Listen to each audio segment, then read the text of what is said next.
Hey, Kevin. Hey, hello. Hey, Patrick. Good to Hey, see Patrick. you. Hey, Uh, Luke. we're very excited to have Patrick Kennedy with us, our co-founder and honorary chair of SAM, and we're very, very excited to be joined also by our executive vice president, Luke Niferatos, who many of you know.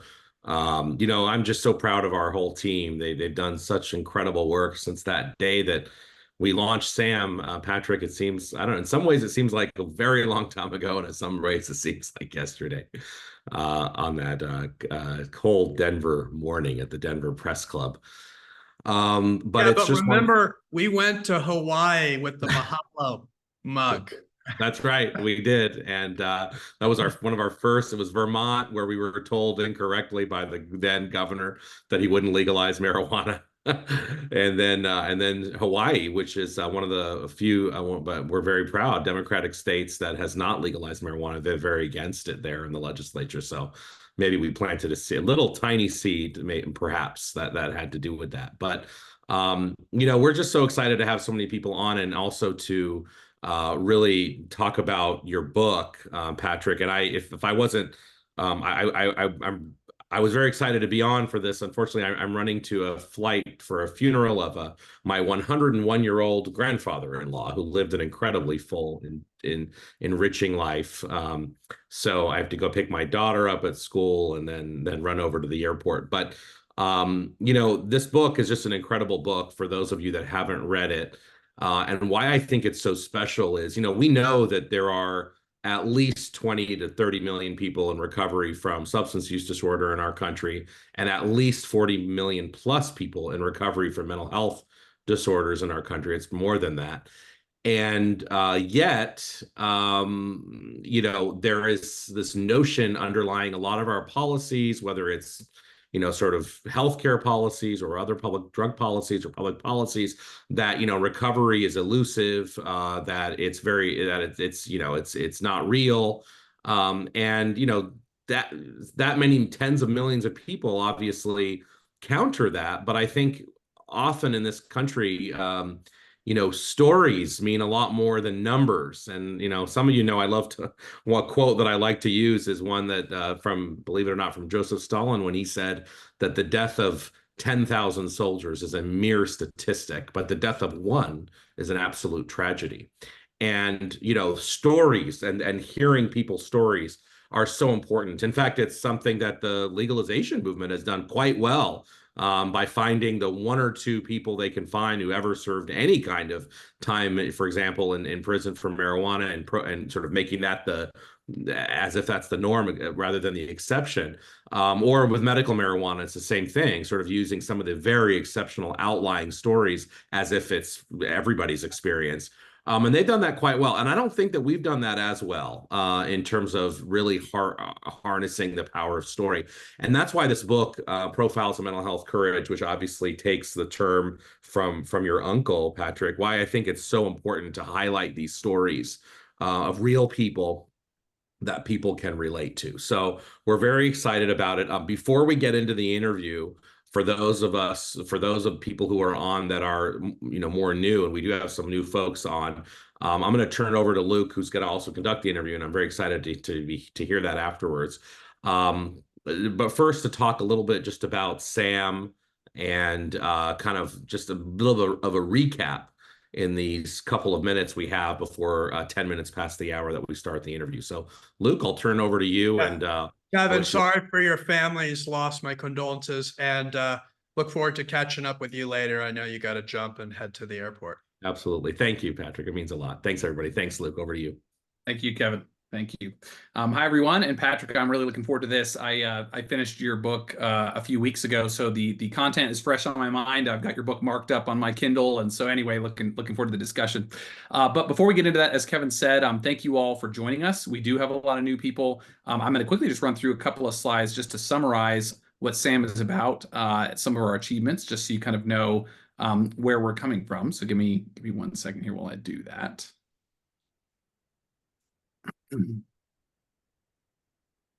Okay, so obviously we're here for Patrick, and so we'll get through this really quickly, but we're a nonprofit, we're nonpartisan.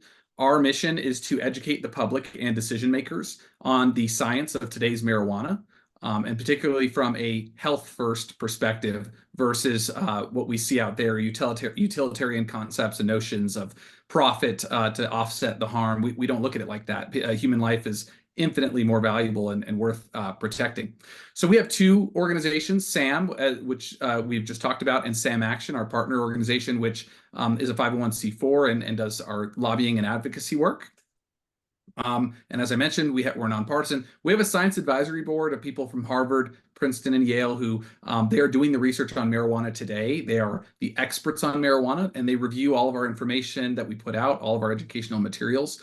We're very proud of that because we partner and collaborate with basically every major medical association that is out there. And these are partnerships that we look to build on every single day to protect the public health in this country.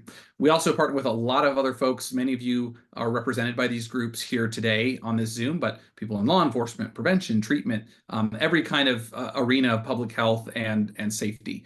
And we're grateful for these partnerships. So just a few highlights. We have a report that we just launched today, and I'll give you the QR code to access the full report. But this is our federal policy report on how we've done over the last year, some of our achievements. And so we're very proud. This has been the best year ever for our federal affairs footprint. We were able to expand it several years ago for those of you who've been following our annual reports. And what we've been able to do is just nothing short of impressive, thanks to the support of people like you. We've gotten a lot of bills and amendments passed through committees in Congress. We got a legislation passed last year, and we've just been very hard at work, as you can see, with Biden's drug czar, with probably the future U.S. Senator in Maryland, Angela Alsobrooks, as well as DeSantis. Very grateful for having Madeline Dean, the Congresswoman from Pennsylvania. She and her son came and shared their story, his story of recovery, their family's impact from his addiction at our summit this year. So for those of you who saw the summit QR code here as we were waiting to start, please come to us for our summit in February. It's powerful. You will meet and hear from absolutely incredible people. One major accomplishment we're very proud of is we've worked with Randy and Heather Backus. That's the couple here on the left of this picture. They lost their son he died from suicide related to psychosis from the use of marijuana and his addiction to marijuana. And we worked with several members of Congress, both in the U.S. Senate as well as in the House, to do a bicameral Randy's resolution named after him to raise awareness in Congress and nationally on the harms of today's high-potency marijuana. So we stand with that family. We stand with the families across this country to raise the volume about the harms of these products. This is more legislation we've helped get sponsored with Representative Chuck Edwards. Very proud of that. We are the leading organization fighting against really the only marijuana bill in Congress that has a chance to pass this year, which is the Safe Banking Act. And essentially what that would do, in short, is financially legalize marijuana while continuing to imprison people for its use and possession. So it's obviously a very big money grab for the banks and for investors, and for that reason, we're very much opposed. We also are leading the fight with our partners at CADCA and several others who are on this call as well to fight against Delta-8 and all of the hemp-derived intoxicants. This is hurting a lot of families across the country. We've been working very hard to close this loophole with those partners in Congress this year, as well as over the last several years. Those of you who are following the marijuana issue probably know that we're in a rescheduling notice of proposed rulemaking period for the DEA. So we have been working with Congress, and also we have submitted comment ourselves to work to oppose this. And so we'll have more updates, but there will be a hearing in December on this at DEA. So more to come on that. And we're doing briefings every month. We're briefing members of Congress. We're briefing their staff. We're briefing agency folks on the science of today's high-potency marijuana. And so these are just some pictures from some of those events this year. Very, again, grateful for your support. So here's the report. It's hot off the presses digitally, if you will. This is the first time we made it available to the public, just to you all for joining us. So you can scan this. You'll get the full report, all of the stuff that's going on, and all the latest federally. So then we have obviously our other resources, which you can go to our website for, our toolkits and other things. And again, our Science Advisory Board reviews all of these materials and makes them accessible. Final thing is, this is our access to all of our basically communications. So updates on news, our podcasts, all the other information you might want to look for from the drug report, which is our latest media channel, if you will, where we're providing aggregated news on drug policy from the public health perspective. You can get informed, you can stay informed, so you can scan this to subscribe for all of those various things that we have out there. So there will be opportunities to donate. Obviously, you can see that on our website, but obviously your support helps make things like this happen. So that being said, I'm going to move on to this. And Patrick, thank you for joining us. Thank you for writing this just incredible book. So before we get into this, Patrick, I've got a few questions for you, but I want to just give people a little synopsis of the book real quick. So just for background, so this is Patrick's new book is called Profiles in Mental Health Courage. It portrays dramatic journeys of a diverse group of Americans. Really, I mean, outstanding, Patrick, the folks that you found and the amount of time you invested with each of these people. For those of you who have not read the book yet, we'll be providing a link in the chat so you can purchase it. You definitely should read it. It's very informative. But the book offers a deeply compelling story about bravery and resilience for each of these people who is living with a variety of both mental illnesses as well as addictions. So several years ago, Patrick Kennedy shared his story of his personal and family challenges with mental illness and addiction, and the nation's, quite frankly, in his best-selling memoir, Common Struggle, which is also another fantastic book. And so he and his co-author of Common Struggle, the award-winning healthcare journalist Stephen Fried, have crafted this powerful new book, sharing untold stories of others, a special group who agreed to talk about their illnesses, treatments, and struggles for the first time. And these folks were very transparent. They were very authentic in what they provided, and it was quite frankly very just empowering, which I know was your intention, Patrick, in writing the book. So in this book, you'll meet people of all ages, backgrounds, and futures across politics and government, Hollywood and the arts, tech and business, sports and science. Some recovering, some relapsing, some just barely holding on, but all sharing experiences and insights that we need to better understand. You'll also meet, if you're reading this book, those trying to help them through: parents, siblings, spouses, therapists, bosses, doctors, friends, who create extended families needed to support their care and wellness. So that's a background of the book. Patrick, you have spent the last many years now sharing a lot about your personal struggle with mental illness and addiction and your journey through recovery. So I guess, like, before we get into the meat of this discussion, I mean, how are you doing? How are you doing personally? I mean, how is your family? Thank you so much, Luke, and thank you to everybody that's on, and for those of you who've been helpful to Sam over the years.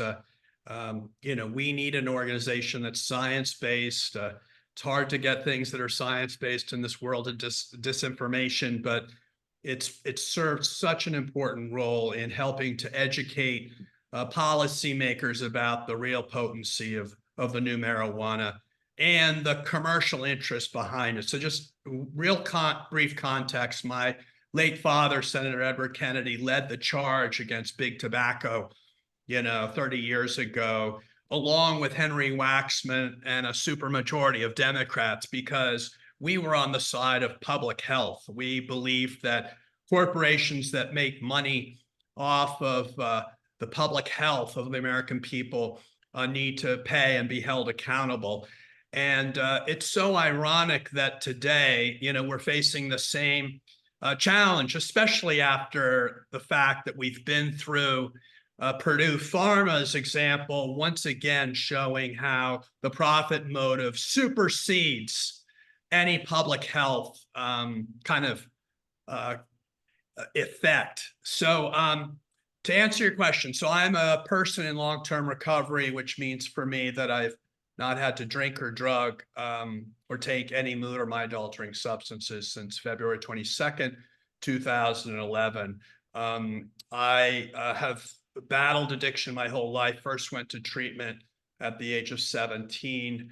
Tried to keep the fact that I had been in treatment a secret until my second term in the state legislature, when the roommate that I had in treatment, Rob Remy, and I were both photographed on the cover of the National Enquirer. And the headline was Rob Remy saying, "My time in rehab with Patrick Kennedy." So, and then of course, a very flattering photo of me with the byline "drug addict." So I thought, this was back in '91, that my short-lived political career was over. I quickly found out that it would survive when I went over to my 87-year-old neighbor's house who was my campaign treasurer, not because he knew accounting or even graduated from high school, but because he owned the largest restaurant in my neighborhood. And his last name was DiPaolo, and I was running in a predominantly Italian-American community. And so Frank was beloved, and since I made him my treasurer, his name was on every one of my bumper stickers and pamphlets and lawn signs, so that everyone in the district would know that Frank DiPaolo was with Patrick Kennedy. So needless to say, I felt enormous shame when I went over to his house. I thought for sure, I was going to, make him feel ashamed at having supported me and let down and disappointed. And I quickly realized that the only thing people in my neighborhood hated more than drug addicts were people who ratted on drug addicts, because he turned around and he said, "That rat bastard." And so my next election, I won overwhelmingly, in part because no one in my district wanted to look like they were voting against me because of this telltale story from my roommate in drug rehab. Fast forward, when I got elected to Congress, I was obviously not encumbered by the shame and secrecy of having addiction, and I was able to put my name as the first name on a bill called the Mental Health Parity and Addiction Equity Act, which did nothing more than say that insurance companies need to cover illnesses of the brain no differently than they cover illnesses of any other organ of the body.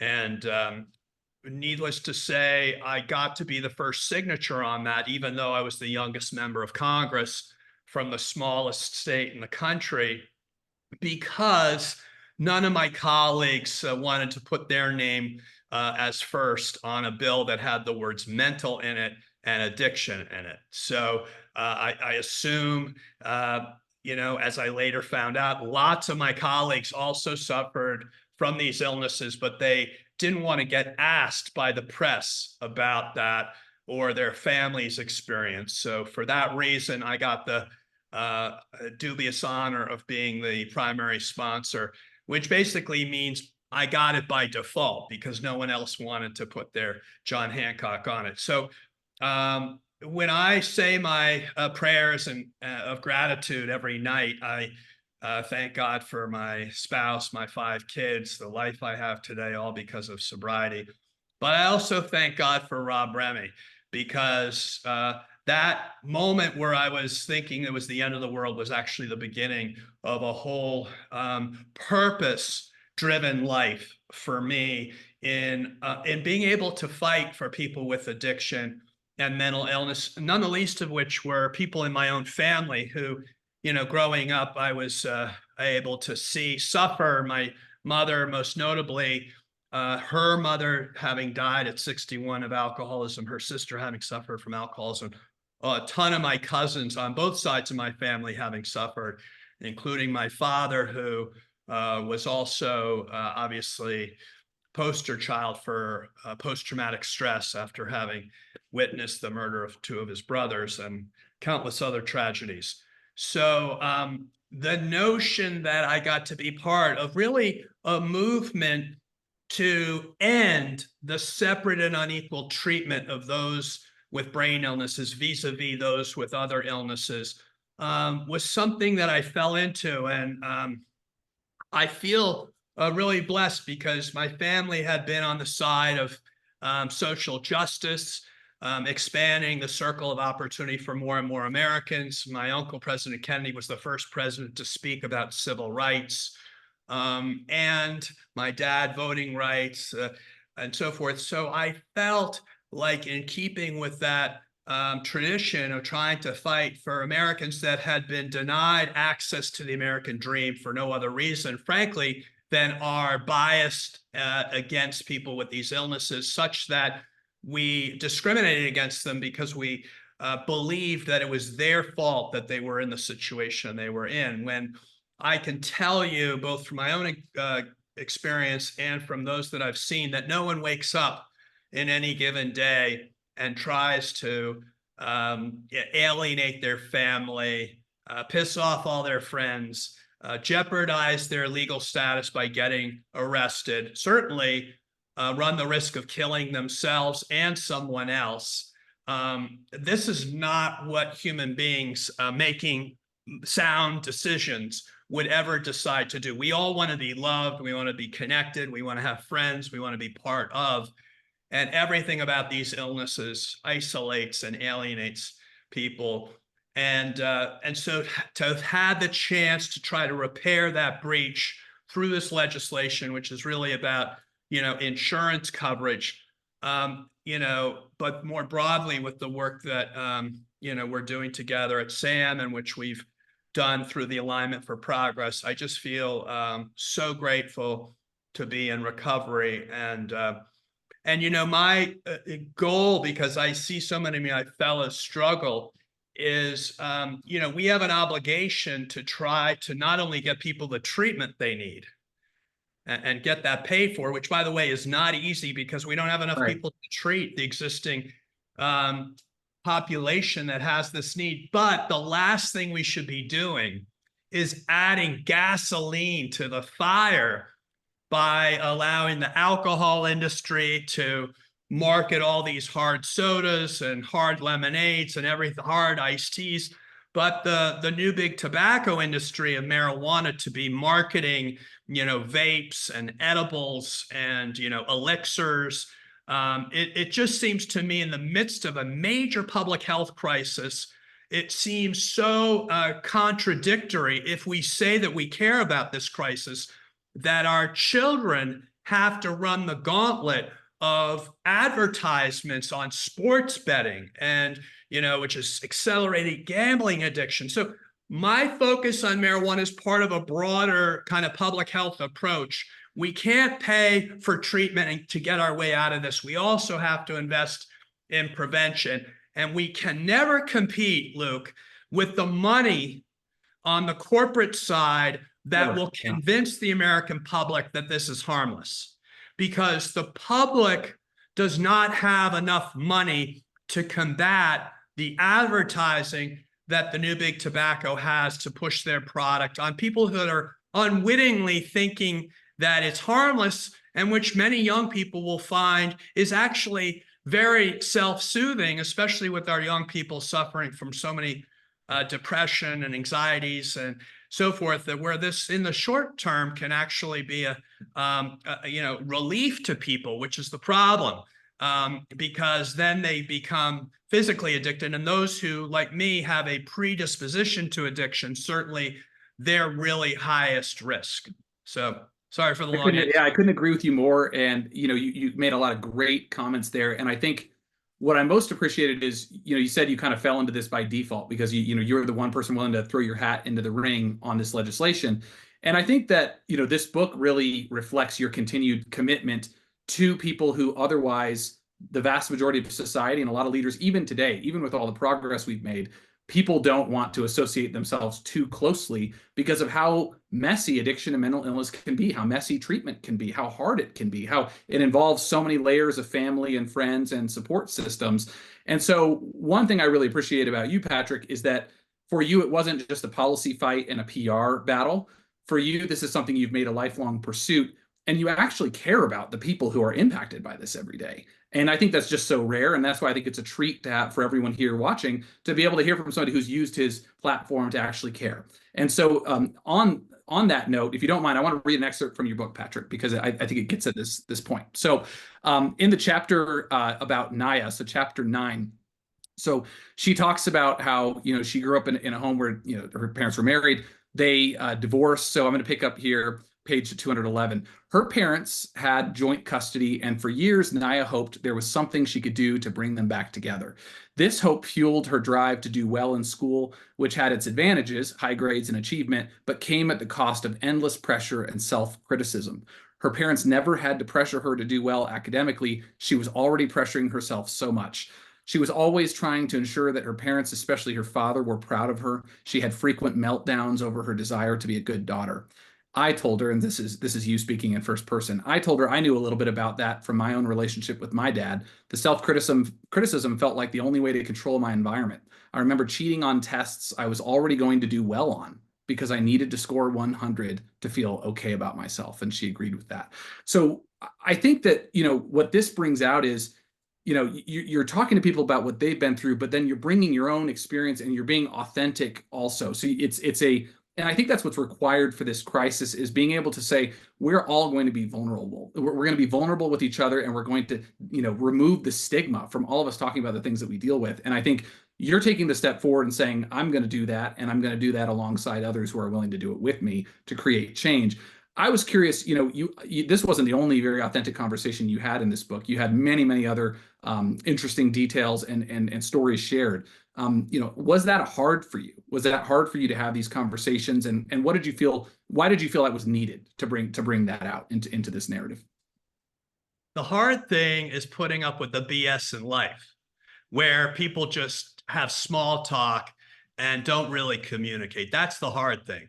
The easy thing for me is to share intimate stories and what's going on with me today. What am I faced with? How am I taking my experience of learning about how to cope with life and the disease of addiction and applying those lessons to the challenges that I have every day, and having a room full of others who are also doing that, be able to share their own experiences, which in turn help me think about what could work for me based upon what I hear other people talking about. So I really found, the only reason I could get everyone to talk is, of course, my first book, I talked. So I'm not like asking them to do something that I'm not willing to do.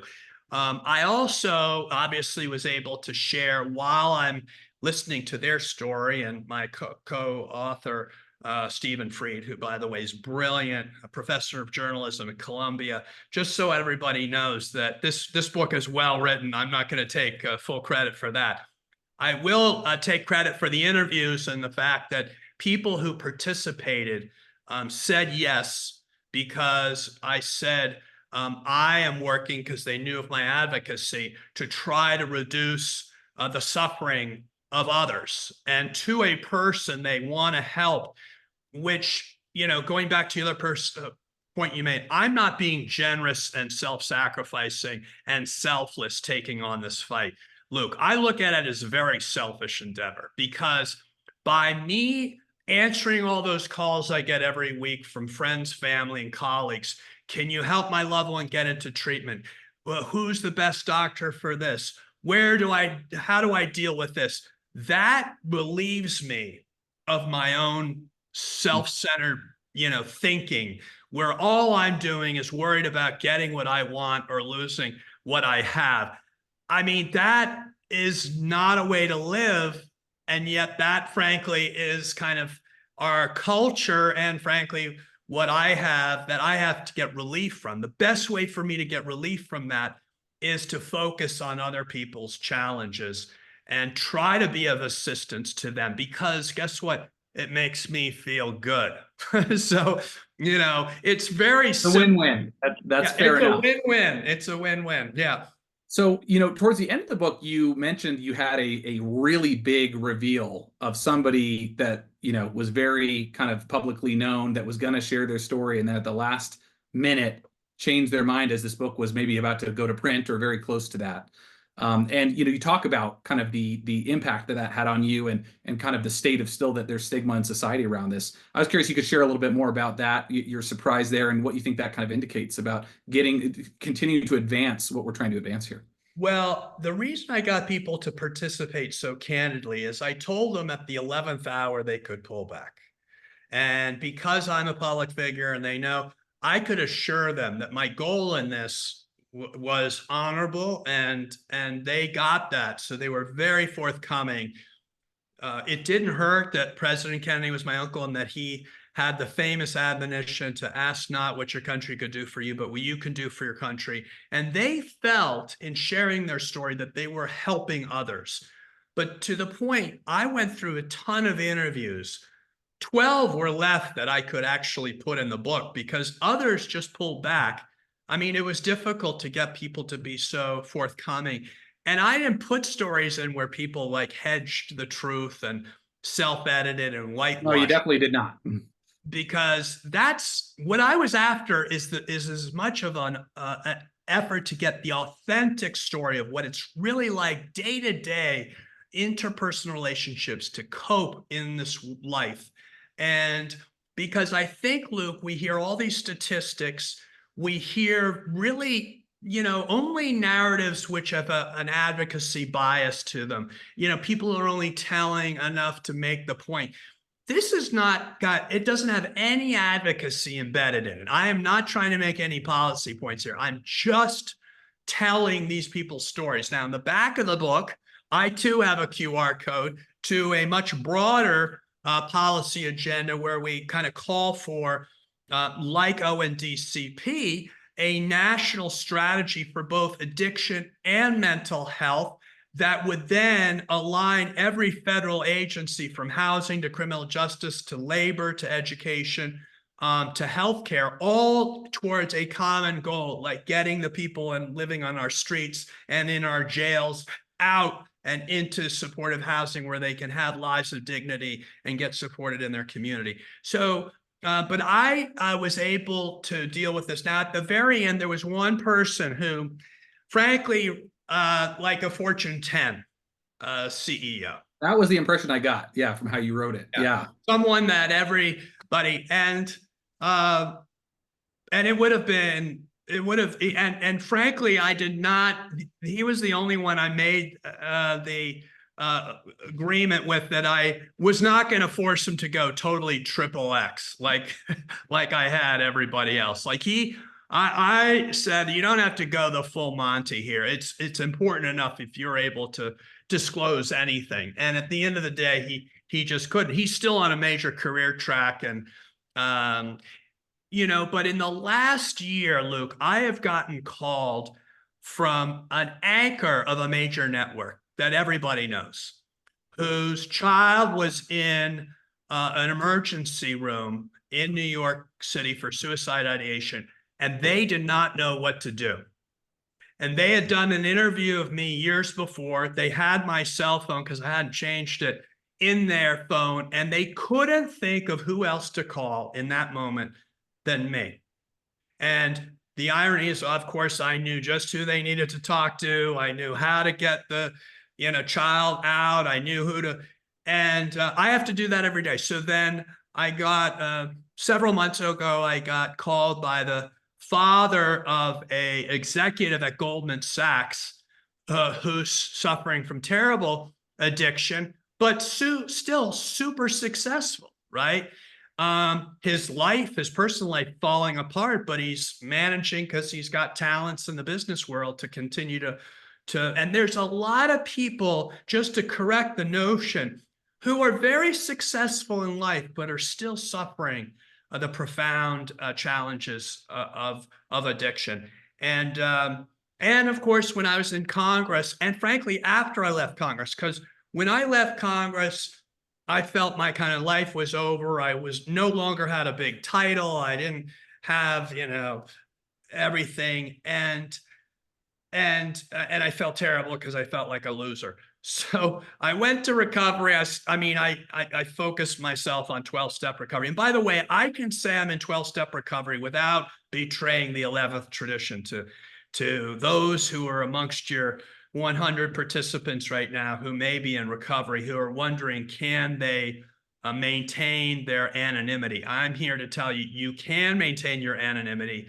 according to the 11th tradition, is so long as you don't name the 12-step group that you're part of. You can say you're in 12-step recovery, and you can say, as I do, I'm a person in long-term recovery, which means for me, I've not had to drink or drug since February 22nd, 2011. This is what I'm trying to tell you, Luke, is, to your point and Kevin's point, there's 28 million Americans who are in long-term recovery, but we don't know who they are, because they're all in church basements. And if you want to mobilize a political movement, you need a constituency. You need people to come out of the shadows, fight. And frankly, we don't have that. And we have stigma, shame, and of course, this movement that declares anonymity. When the founder of 12-Step recovery actually testified in front of Congress because he knew the importance of having government reflect the interest of those who are trying to get more people supported in recovery. And of course, we all pay taxes, but our government does nothing for our disease when relative to other diseases. So in any event, I got on too long. I'll let you. No, it's excellent. So, one thing I thought was interesting was not every one of these stories was a success story. Some of these stories, the battle, the fight continues after the pages are at their close. And talk to me about the significance of that. Not all these stories are feel-good stories. At the beginning, a fight, the protagonist emerges victorious and everything's fine. Not all of them are that way. Why was that important for people to see? Well, that's not reality, right? And I want people to have a sense of what it's like to live with these, which means that there's lots of challenges. It's messy. It's complicated. And people are still struggling. I stay in touch with these 12 profiles. Some of them have had to go back to treatment. Some of them have gotten divorced. Some of them have had other challenges. One of them almost overdosed just 2 months ago. So, this is the real world. And, we have to have people have a better appreciation of just the complexity, not to scare them that these are like illnesses that we can't wrap our arms around. We can. And by the way, the single best answer to the addiction crisis is prevention. The longer we let people's brains kind of pathologize, whether it's schizophrenia or it's addiction or it's bipolar or depression or anxiety, the more those wiring in the brain become fixed.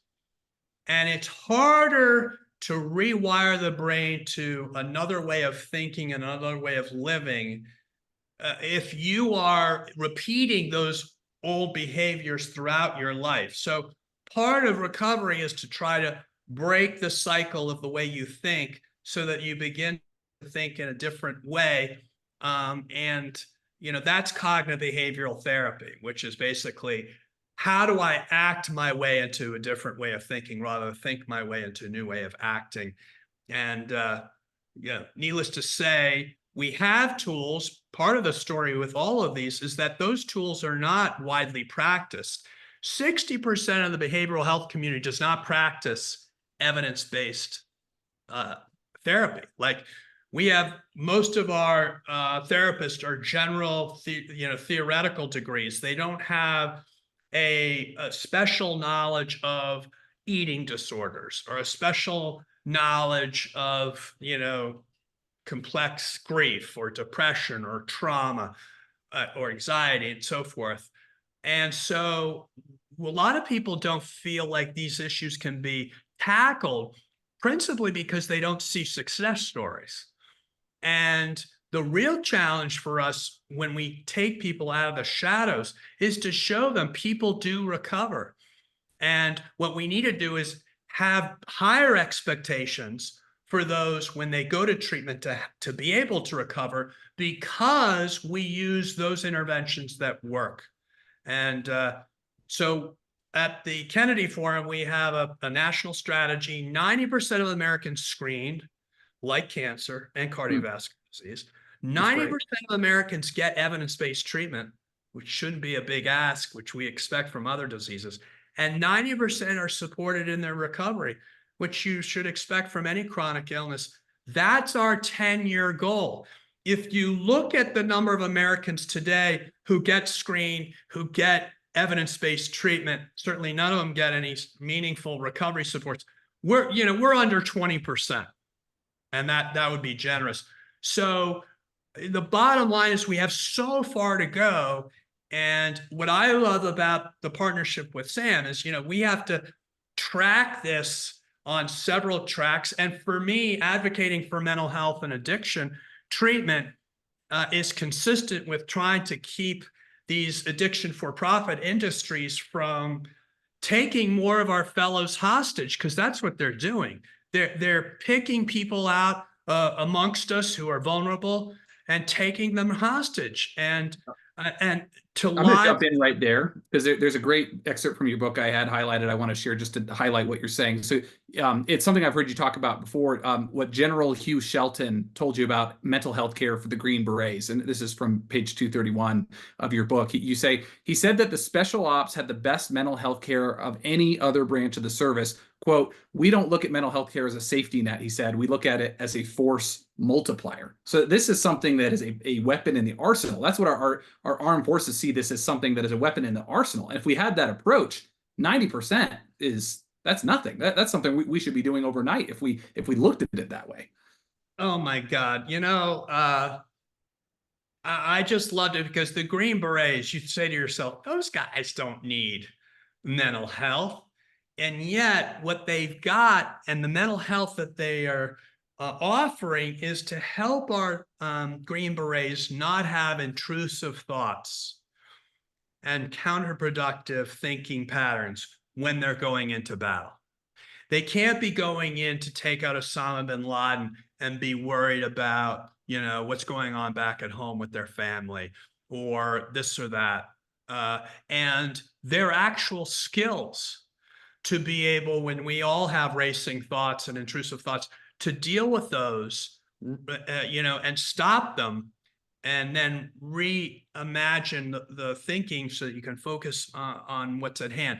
That I think is really powerful because most people, to your point, Luke, and what I tried to say there, don't appreciate that we need to have greater mental health literacy. We need to have people understand the way their brain works, their amygdalas, their prefrontal cortex. They need to know, our kids today, about their fight or flight response. They need to know about their dopamine levels and how all of this, and frankly, the skills to cope and to do problem solving. Because if we don't want people to be as high risk for addiction, we need to help them better manage stress. And so much stress often, really pushes people over the edge to need to self-medicate, which then often puts them on the track for real addiction.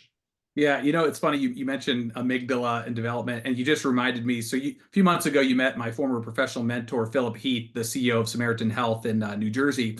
And I'll never forget what he would tell me when I was 18 years old, and was ambitious and all those things. And he said, Luke, your amygdala is not fully developed until you're in your mid-20s. So you can't think long term. So just trust me. And he would give me different pieces of advice. And I never wanted to hear that at the time. At that age, you're thinking the world is your oyster and you know everything.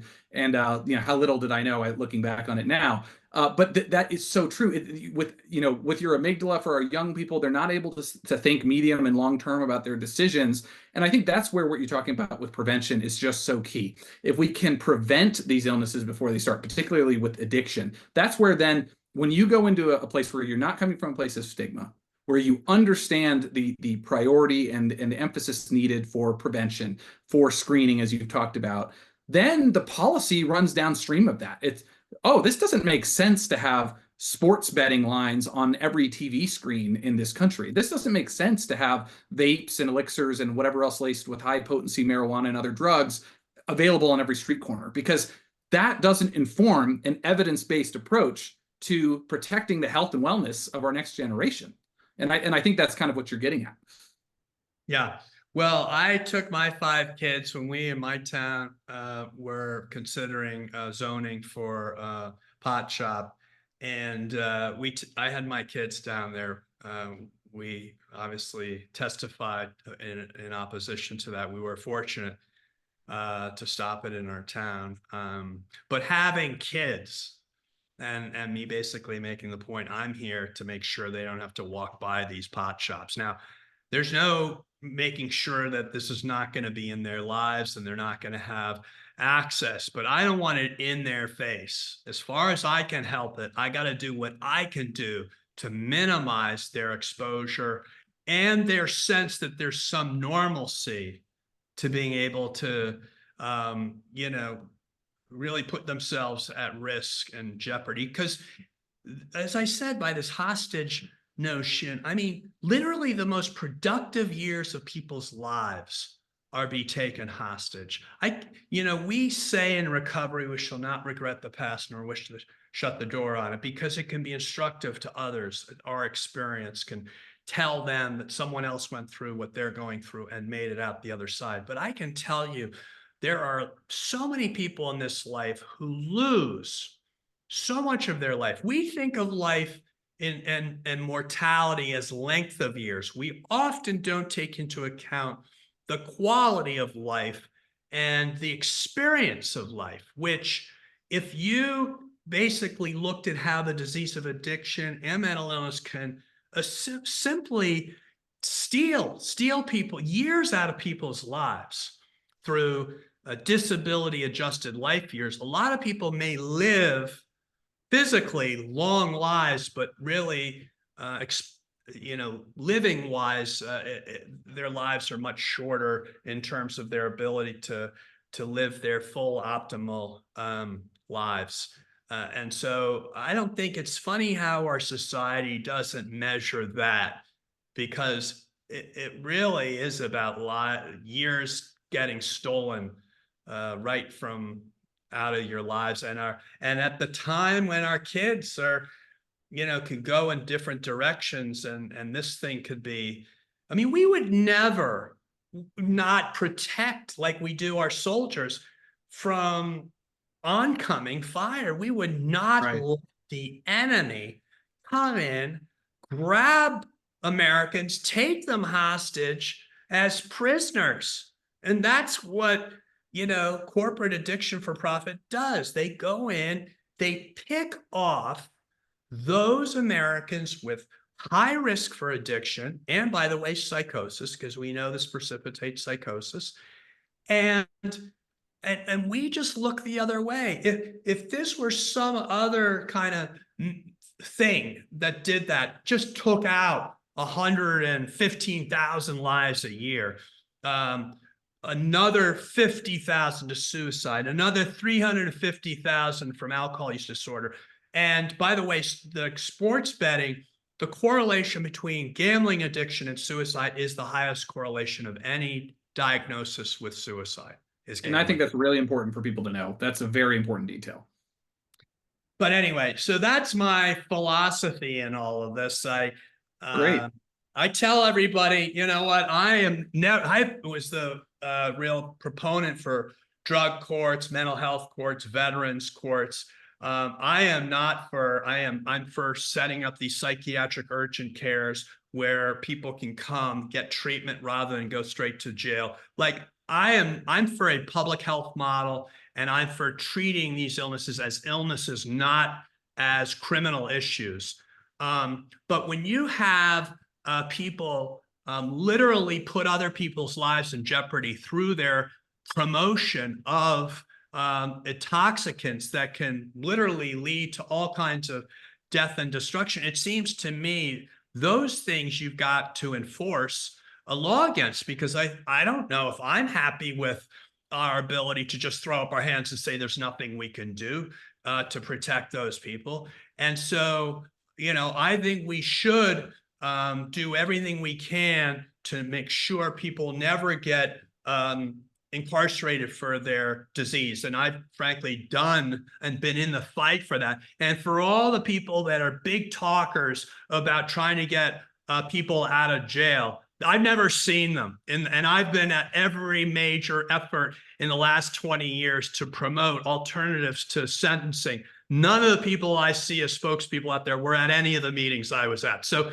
they're only in it, Luke, because they're paid to be in it. And what's really insidious is they're trying to cloak and disguise themselves as, caring about, Black people, communities of color, when in fact, we know that communities of color have 13 times more likelihood to have pot shops in their neighborhoods. Does my neighborhood have a pot shop? No. We're like 80% white. Does Pleasantville, our neighboring community, which is 80% African American, they've got numerous pot shops. Why should kids growing up in that neighborhood, have this bombardment of addiction for profit And then, we wonder why there's so many challenges. I just have to say that there's no consistency on the other side when they say they care about justice. There's nothing just about, I couldn't that. agree with you more. I couldn't agree with you more. So we have a few minutes left. I know you have a Zoom here at the end of the hour, and as do I. So let's bring this full circle. What's the biggest single message you want people to take away from this book, and what you want to leave people with today? As I said, when Simone Biles in not this last election, the Olympics, but in the previous one, couldn't get on the balance beam, people were like, "Oh, what's wrong with her?" No one knows what it's like. They make judgments on people. I wanted people to know what it's really like. And, these are many of these people very successful, but they have challenges. I wanted people to feel less alone with their own challenges.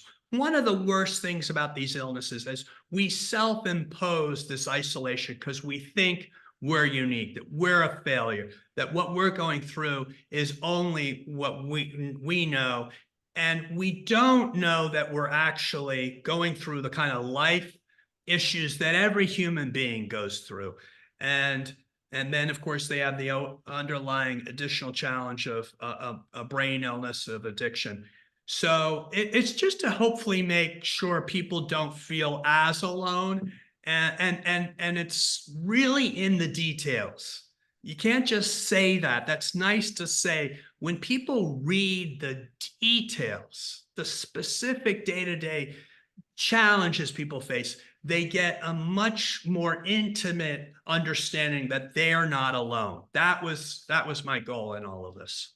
Great. Well, that definitely reads off the pages. Patrick, thank you so very much for your time today. Thank you for taking the time to write this book that I think is so powerful. And so we're going to encourage everyone here, click the link in the chat, get the book. It will change your life personally. It will change how you see addiction and mental illness. It will inform those of you. There are so many people on this Zoom who are actually involved in advocating for policy, writing policy, and influencing policy, influencing other people in this country. And in my opinion, this book is required reading to be able to establish an established system of care for people with mental illness and addiction who need our help and our compassion, not stigma, and certainly not to be monetized by major corporations. So, Patrick, we applaud you. We thank you for your strong leadership, and keep it up. Thank you so much, Luke. And thank you all for your interest in supporting Sam. Thank you all. God bless you.